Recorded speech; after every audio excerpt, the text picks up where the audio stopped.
La mimosa, acàcia delbata. La fragilitat de la mimosa és només aparença. El nom deriva de la paraula grega aquis, espines, que la defensen dels herbívors.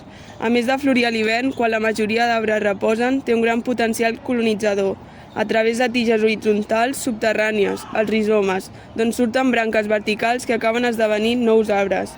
Aquest tipus de multiplicació sexual és molt més ràpid que la reproducció a través de llavors i constitueix una amenaça greu per a les espècies autòctones. Delicada i fràgil, llum càlida de febrer en el regnat hostil de l'hivern. Metàfora de les nostres vides, un somni audaç ens empenya a florir quan tot al nostre voltant calla. Però la mimosa tremolant canta una primavera d'esperança.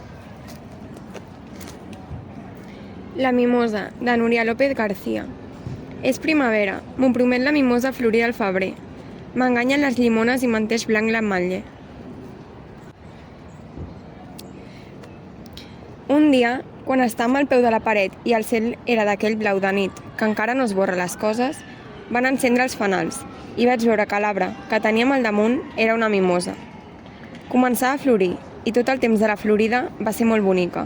Era una mimosa de les bones, de les de poca fulla de color de cendra i molta boleta petita, i cada branca semblava un núvol groc. Amb la claror del fanal, les branques de la mimosa va semblar que sortissin d'un cel. Mercè Rodoreda. Aquella paret, aquella mimosa.